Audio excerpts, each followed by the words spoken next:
So we have some new info on weapon popularity, but to be honest, there isn't too much of a change in things. Game Economist just recently put out a video on the topic, so I'll be going off the stats and percentages from that video. There's a few things that stood out, but much of the same is still pretty consistent. Now, don't think this is some kind of rebuttal or video going against what was said in his video. This is just my thoughts on weapon popularity and what it shows. The obvious thing that you're going to see is that longsword still carries the crown as the top weapon. Now, I know it was said that the reason longsword is on top is because it's a well-designed and thought-out weapon, but I still think that the main draw of the longsword is the flash. That's what pulls people into trying it in the first place and makes them gravitate towards it. You're hard-pressed to find a longsword with an even slightly unique design that doesn't look good. I agree that it is a well-designed weapon from a mechanic standpoint though. This is clearly the weapon that gets the most attention on all standpoints. Looks, flashy playstyle, how mechanics function and synergize, etc. And this is by no means hating on longsword or anything close to it. Longsword is a little too complex with its consistent combination of buttons for my limited motor function, so I don't play it too much. If you are a longsword main, you should be very happy because it's in a good spot and it should be for some time to come. This is a trend that you can see is pretty rampant in the top tier of weapon popularity. Things like the bow, dual blades, and charge blades are pretty flashy weapons.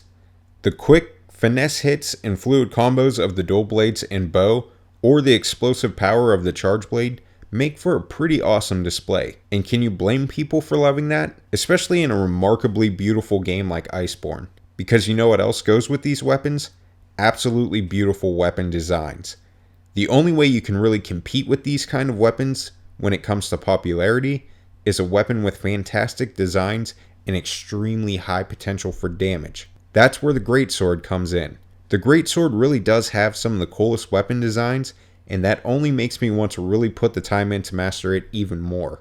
But beyond that, the amount of damage numbers you can pull with it are pretty staggering. Raw power like that is probably going to draw people into using it, especially when you combine that with how good they look. I still believe that's why longsword is number one. It gets the most out of all three of these categories: design, flash, and power potential. Now, something I don't understand is the surge that the Insect Glaive has on Xbox.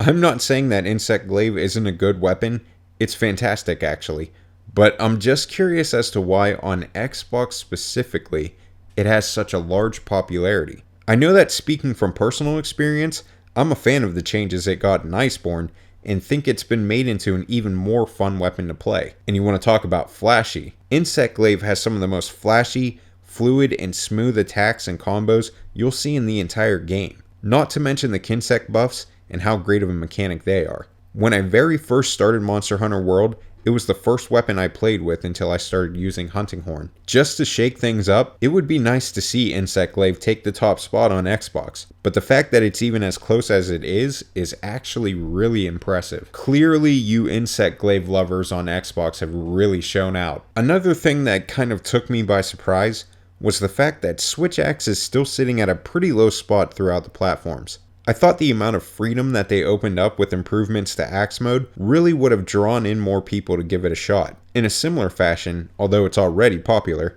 I thought Charge Blade would take a higher leap in percentages than it did with Savage Axe Mode being thrown in. I know in my case, both of these improvements made me give them an extra try for sure, and actually caused me to make sure I at least have one of the Saphi weapons maxed out for both. Maybe people don't want to stray from the elemental discharge play at all and feel the improvements to Axe Mode aren't enough to give it a chance just yet. Regardless, I think something that takes away from these, at least in my opinion, is that they look a bit too much alike in each of their weapon designs, especially the Switch Axe. I can't really think of many unique designs with either that are especially memorable to me outside of color variation, except for maybe the Velkhana weapons. Charge Blade found its way into the hearts of many hunters though still. I know for sure I'll be using both of these a lot more, especially in their axe modes. The light bowgun seems to have quite a bit of a surge with this recent set of numbers. This is another spot where I have a bit of a disagreement. I 100% believe that the Stormslinger PS4 exclusive light bowgun had a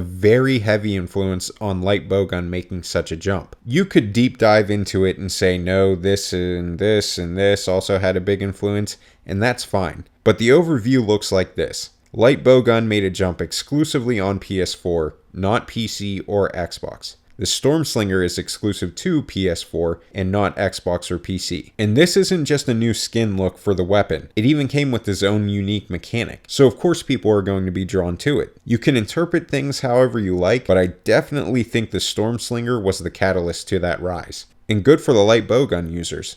Use it well. Now we come to the bottom group that is still the bottom of the weapon popularity list. Gunlance and Lance didn't get drastic overhauls, so I really didn't expect them to go much further. And if those changes were going to make people gravitate towards them, I think we at least would have seen a tiny bit of change in those percentages by now. As far as the Lance and Gunlance goes, I really think it's that lack of flash and flare that I was talking about when it comes to their combos. I myself don't mind at all and enjoy both weapons a lot, but if Longsword taught us anything, it's that people enjoy looking cool while taking it to a monster. The poke poke poke or shell shell shell combo isn't a draw to everyone, and that's fine. It's a shame though, because these weapons really can be great when used properly, and just having the amount of damage mitigation they do, it makes you feel that much more powerful. Especially the criminally underrated long shelling Gunlance. Right behind the hunting horn, I would absolutely put long shelling Gunlance at number 2 on my list of favorite weapons. You can do ridiculous amounts of damage